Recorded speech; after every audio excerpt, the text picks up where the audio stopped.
जब बादशाह नमरूद को यह खबर मिली कि इब्राहिम आग से सही सलामत निकल आए हैं, तो वो बहुत परेशान हुआ। उसे डर था कि जिस मकाम को उसने अपने लिए खुदाई का दर्जा बनाया था, अब एक आम इंसान ने उसको चैलेंज कर दिया है। इसलिए उसने इब्राहिम को बुलाया। दुनिया में मशरिक और मगरिब पर हुकूमत करने वाले 4 बादशाह गुजरे हैं। इनमें 2 मोमिन थे और 2 काफिर।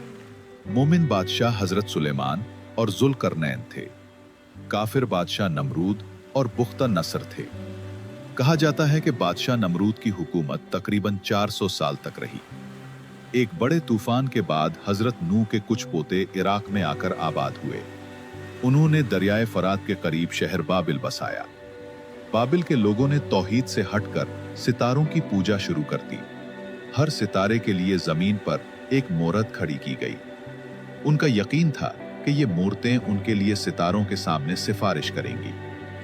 इस तरह बाबिल के लोग मूर्ति पूजा और सितारों की इबादत में लग गए और एक नया मजहब साबी मजहब कहलाया।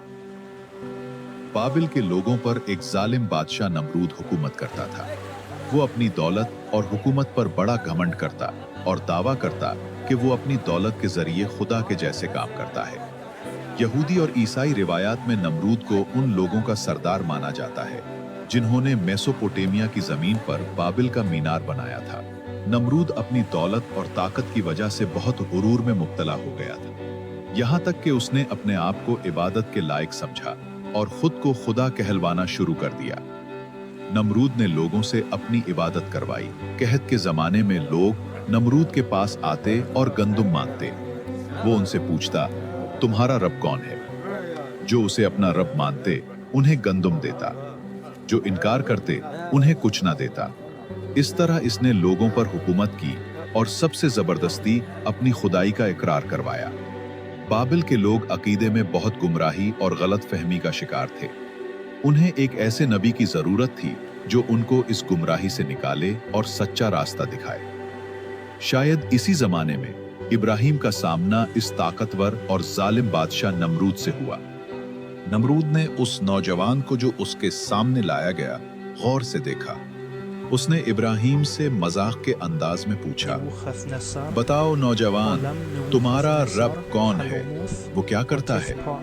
इब्राहिम अलैहिस्सलाम ने संजीदगी से जवाब दिया, मेरा रब वो है जो जिंदगी देता है और मौत देता है।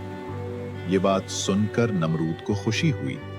उसने इब्राहिम की तरफ देखकर कहा, ये तो बहुत आसान है, मैं भी जिंदगी और मौत दे सकता हूं। फिर उसने अपने आदमियों को हुक्म दिया कि 2 गरीब आदमी लाकर पेश किए जाएं। नमरूद के आदमी गए और 2 गरीब आदमी लेकर आए। नमरूद ने अपने कातिल को हुक्म दिया कि एक आदमी को मार दो और दूसरे को माफ कर दो। फिर उस दूसरे शख्स को मालो दौलत देकर आजाद कर दिया और उसे अमीर बनाकर भेज दिया। उसके बाद नमरूद ने हजरत इब्राहिम अलैहिस्सलाम और उनके साथियों की तरफ रुख करके कहा, क्या तुमने देखा कि मैंने एक को मार दिया और दूसरे को बख्श कर उसे मालो दौलत दी? फिर नमरूद ने कहा, तो मैं वही खुदा हूं जिसका इब्राहिम जिक्र करता है। नमरूद ये न समझ सका कि हजरत इब्राहिम अलैहिस्सलाम जिंदगी और मौत से क्या मुराद ले रहे हैं। उसने इस मामले को बहुत आसान समझा और हजरत इब्राहिम को चैलेंज कर दिया कि वो भी ये सब कुछ कर सकता है। हजरत इब्राहिम ने उसे और उसके मानने वालों को ये समझाना चाहा कि कोई इंसान चाहे वो किसी को मार दे या किसी को माफ कर दे, खुदा नहीं बन सकता। इस सोच के साथ हजरत इब्राहिम अलैहिस्सलाम ने नमरूद से कहा, ए नमरूद, मेरा रब अल्लाह सूरज को मशरिक से निकालता है। अगर तू सच्चा खुदा है तो सूरज को मगरिब से निकाल कर दिखा। नमरूद इस अनोखे सवाल को सुनकर हैरान रह गया। वो खामोश हो गया और अपने दरबारियों के सामने शर्मिंदा खड़ा रह गया। वो गुस्से से कांपने लगा और बदला लेने की ठान ली। हजरत सलमान फारसी रजी अल्लाह अन्हु से रिवायत है कि नमरूद ने 2 शेरों को भूखा रखा ताकि वो हजरत इब्राहिम को खाएं। लेकिन जब वो शेर हजरत इब्राहिम अलैहिस्सलाम के पास आए तो अदब से खड़े हो गए, उनके कदमों को चाटने लगे और सजदे में गिर गए। नमरूद की तबाही करीब थी। अल्लाह ने उसे बहुत वक्त दिया कि वो तौबा करे। मगर वो और ज्यादा जालिम और नाइंसाफ बनता चला गया। फिर नमरूद ने इब्राहिम को बुलाया और कहा, अपने खुदा से कह दो कि मैं उससे ना डरता हूं और ना मुझे उसकी जरूरत है। अगर वो आसमानों का खुदा है तो मैं जमीन का खुदा हूं। उसके लश्कर कहाँ हैं? सारी जमीन मेरी है, सारी हुकूमत मेरी है। तुम अपने लोगों को बुलाओ, मैं अपने लश्कर को बुलाता हूं। दोनों तरफ के लश्कर मैदान जंग में जमा हो गए, अपनी अपनी सफों में खड़े हो गए। अल्लाह ने अपने छोटे छोटे मच्छरों के लश्कर को हुक्म दिया कि वो उस मगरूर और जिद्दी काफिर पर हमला करें जो अपने आप को खुदा कहता था। जब नमरूद का लश्कर जंग के लिए तैयार हुआ तो आसमान काला पड़ गया। अल्लाह के हुक्म से मच्छरों की फौज नमरूद के लश्कर पर टूट पड़ी। फौज वाले मच्छरों के हमले से परेशान हो गए और हर तरफ भागने लगे। नमरूद की सारी फौज खत्म हो गई। नमरूद खुद मैदान जंग से भागकर अपने किले में छुप गया। इतनी बड़ी निशानी देखने के बावजूद नमरूद ने तौबा ना की। फिर किले में एक मामूली सा मच्छर नमरूद को तंग करने लगा। नमरूद जो खुद को खुदा समझता था, जो अपनी दौलत पर गुरूर करता था, वो इस मच्छर के हमले से कमजोर साबित हुआ। वो मच्छर उसके पीछे पीछे रहा, उसे बेचैन किए रखा। नमरूद दर्द में मुब्तला हो गया। उसका गुरूर और तकब्बुर खत्म हो गया। वो एक बेबस इंसान बनकर रह गया। कई दिनों तक मच्छर उसे तंग करता रहा। फिर वो उसकी नाक में घुस गया और दिमाग तक जा पहुंचा। वहीं उसकी मौत वाक़ई हुई। उसकी बड़ी सल्तनत खत्म हो गई। हजरत इब्राहिम अलैहिस्सलाम की सच्चाई का चर्चा हर तरफ फैल गया। लोग बात करने लगे कि वो आग से कैसे महफूज निकले और बादशाह को दलील से कैसे चुप करा दिया। इसी दौरान इब्राहिम अपनी कौम के सामने खड़े हुए और एक बार फिर सच्चाई के साथ उनसे मुखातिब हुए। ना डरे और ना किसी धमकी से मुतासिर हुए। उन्होंने फरमाया, तुमने अल्लाह के सिवा सिर्फ बुतों को अपनाया है जो तुम्हारे दरमियान दुनिया की मोहब्बत का जरिया बने हुए हैं।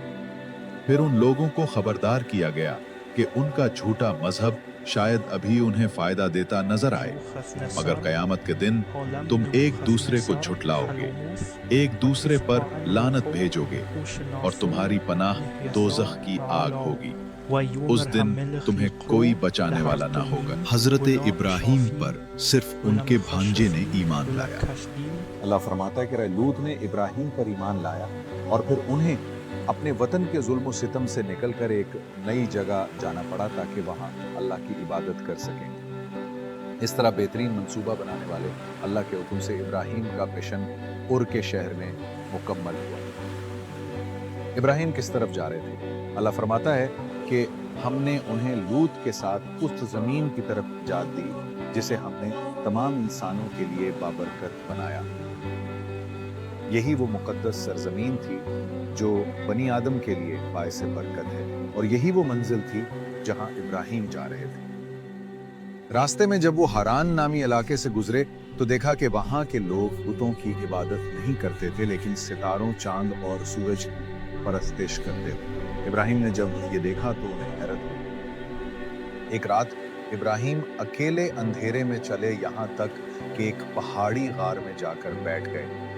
उन्होंने दीवार से कमर लगाई और आसमान की तरफ देखा। जल्द ही उन्हें याद आया कि वो उन्हीं सितारों और सैयारों को देख रहे हैं जिनकी इबादत हरान के लोग करते। उनका दिल दुख से भर गया और वो हैरान रह गए कि आसमान की ये चीज़ें लोगों की इबादत का मकसद कैसे बन गई, हालांकि ये सब तो खुद अपने पैदा करने वाले की इबादत और फरमान बरदारी के लिए बनाई गई हैं।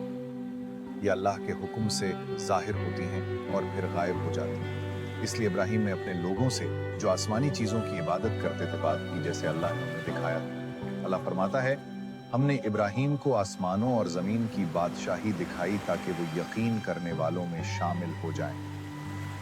जब रात का अंधेरा छा गया तो उन्होंने एक सितारा देखा और कहा, ये मेरा रब है।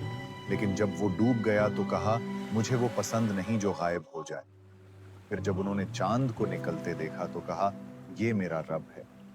मगर जब वो भी गुरूर हो गया तो कहा, अगर मेरे रब ने मुझे सीधी राह ना दिखाई तो मैं भी गुमराह लोगों में शामिल हो जाऊंगा। फिर जब उन्होंने सूरज को निकलते देखा तो कहा, ये मेरा रब है, ये तो सबसे बड़ा है। मगर जब वो भी गुरूब हो गया तो कहा, ऐ मेरी कौम, मैं उस सब से बुरी हूं जो तुम अल्लाह के साथ शरीक करते हो। मैंने अपना चेहरा उस जात की तरफ कर लिया है जिसने आसमानों और जमीन को पैदा किया है। मैं सिर्फ अल्लाह की इबादत करता हूं और मैं उन लोगों में से नहीं हूं जो दूसरों की इबादत करते हैं।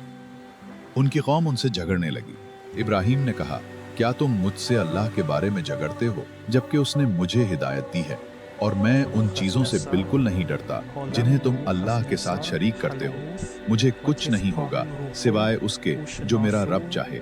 मेरा रब हर चीज को जानता है। क्या तुम सोचते नहीं? इस गुफ्तगू में इब्राहिम ने अपनी कौम पर वाज़े किया कि आसमानी चीजें न तो खुदा है और न ही अल्लाह के शरीक बनने के काबिल हैं। ये सब मखलूक हैं जिन्हें अल्लाह ने पैदा किया है। वही उन्हें चलाता है, संभालता है, और ये सब अपने पैदा करने वाले की खिदमत करते हैं। कभी ये नजर आते हैं और कभी गायब हो जाते हैं, मगर अल्लाह से कुछ भी छुपा हुआ नहीं है। वो पाक है और हमेशा जिंदा रहने वाला है। उसके सिवा कोई माबूद नहीं। कुछ अरसा हरान में रहने के बाद इब्राहिम अलैहिस्सलाम अपनी बीवी सारा के साथ यमन की तरफ गए, मगर यमन में कहत था, इसलिए वहां नहीं रुके और मिस्र की तरफ रवाना हुए। जब वो मिस्र में दाखिल हुए तो वहां एक जालिम बादशाह हुकूमत करता था। बादशाह को बताया गया कि एक खूबसूरत औरत के साथ एक शख्स शहर में आया है। बादशाह ने हुक्म दिया कि इब्राहिम को बुलाया जाए और पूछा जाए, ये औरत कौन है जो तुम्हारे साथ है? इब्राहिम ने कहा, ये मेरी बहन है। बादशाह ने कहा, इसे मेरे पास ले आओ। जब इब्राहिम उसे लेकर जा रहे थे तो उन्होंने सारा से कहा, मैंने जो कहा है उसकी तरदीद न करना। मैंने उसे अपनी बहन कहा है। इस जमीन पर मेरे और तुम्हारे सिवा कोई मोमिन नहीं है। जब सारा बादशाह के पास पहुंची तो वो उसके करीब आया। सारा ने वुजू किया और अल्लाह से दुआ की, ऐ अल्लाह, अगर तू जानता है कि मैं तुझ पर और तेरे रसूल पर ईमान रखती हूँ और मैंने अपनी इज्जत सिर्फ अपने शौहर के लिए महफूज रखी है, तो इस काफिर को मुझ पर काबू न पाने देना। बादशाह पानी में डूबने लगा और अपने पांव मारने लगा। सारा ने फिर दुआ की, ऐ अल्लाह, अगर ये मर गया तो लोग कहेंगे कि मैंने इसे मार डाला। फिर अल्लाह ने उसे छोड़ दिया। वो जब भी करीब आता फिर से डूबने लगता। बादशाह ने तीसरी या चौथी बार कहा, तुम मेरे पास शैतान लेकर आई हो। उसने हुक्म दिया, इसे इब्राहिम के पास वापस ले जाओ और एक लौंडी इसे दे दो। चुनाचे सारा इब्राहिम के पास वापस आईं और कहा, क्या तुमने देखा कि अल्लाह ने काफिरों की चाल को नाकाम कर दिया और हमें एक खादमा दे दी? जब से सारा जालिम बादशाह के पास गई थी, इब्राहिम बराबर अल्लाह से दुआ करते रहे कि अल्लाह उनकी बीवी को इस जालिम के इरादों से महफूज रखे। सारा ने भी अपने हिस्से की दुआ की। इसीलिए अल्लाह ने अपने नबी और दोस्त इब्राहिम की इज्जत व नामूस बचाई। इसके बाद इब्राहिम ने मिस्र छोड़ने का फैसला किया। वो अपनी बीवी सारा और उसकी मिस्री लौंडी के साथ शाम वापस चले गए और वहां हमेशा के लिए रहने लगे। इब्राहिम जमीन पर अल्लाह की इबादत करते रहे और लोगों को अल्लाह की वहदानियत की तरफ बुलाते रहे, मगर वो जानते थे कि वो अल्लाह की तरफ सफर पर हैं। दुनिया में उनके दिन गिने जा चुके हैं और मौत आकर रहेगी, फिर कयामत आएगी। मौत के बाद की जिंदगी का इल्म इब्राहिम को इत्मीनान, मोहब्बत और यकीन से भर देता था। एक दिन इब्राहिम ने अल्लाह से दुआ की, ऐ मेरे रब, मुझे दिखा कि तू मुर्दों को कैसे जिंदा करता है। अल्लाह ने फरमाया, क्या तुम ईमान नहीं रखते? इब्राहिम ने कहा, ईमान रखता हूं, मगर चाहता हूं कि मेरा दिल और ज्यादा मुतमईन हो जाए। अल्लाह ने फरमाया, 4 परिंदे ले लो, उनके टुकड़े टुकड़े कर दो और हर पहाड़ पर उनका एक एक हिस्सा रख दो, फिर उन्हें पुकारो, वो जल्दी से तुम्हारे पास आ जाएंगे। जान लो कि अल्लाह हर चीज पर कादिर और दाना है। कई साल गुजर गए, लेकिन नबी और उनकी बीवी के हां कोई औलाद ना हुई और अब वो दोनों बूढ़े हो चुके थे। आखिरकार सारा के मशवरे से इब्राहिम ने हाजरा से निकाह किया, उस उम्मीद पर कि वो उनके लिए ऐसा बेटा पैदा करेंगी जो नबूवत का सिलसिला जारी रखे। इब्राहिम ने अल्लाह से नेक औलाद मांगी। अल्लाह ने उन्हें बेटे की खुशखबरी दी और पहले ही बता दिया कि वो बेटा बहुत साबिर होगा। अल्लाह की रिजा से हाजरा इब्राहिम की दूसरी बीवी इस्माइल अलैहिस्सलाम की मां बनी, जबकि सारा अब तक बे औलाद थी। इब्राहिम अलैहिस्सलाम की उम्र उस वक्त 86 बरस थी। शुरू में सारा बहुत खुश थी, मगर वक्त के साथ उनके दिल में हसद पैदा होने लगा। रोज बरोज बढ़ती बेचैनी के बायस साथ रहना मुश्किल हो गया। या तो सारा रहेंगी या हाजरा और उनका बेटा जाएगा। अल्लाह ने इब्राहिम को वही के जरिए हुक्म दिया कि सारा की बात माने। इब्राहिम को हुक्म दिया गया कि हाजरा और उनके बेटे को किसी दूसरी जगह ले जाकर वहां बसाएं। एक फरिश्ता उनकी रहनुमाई के लिए मुकर्रर किया गया और उन्हें वो जगह दिखाई जहां हाजरा और इस्माइल अलैहिस्सलाम बसेंगे। वो मक्का जा रहे थे। वो वादी सुनसान और खामोश थी। आसपास कोई इंसान न था। वो जगह जिंदगी गुजारने के काबिल न लगती थी। न जमीन काबिल काश थी और न पानी मौजूद था। हाजरा ने पुकारा, ए इब्राहिम, कहां जा रहे हो? हमें इस सुनसान वादी में अकेला छोड़कर तुम क्या करने जा रहे हो? इब्राहिम ने कोई जवाब न दिया, बस खामोशी से चला।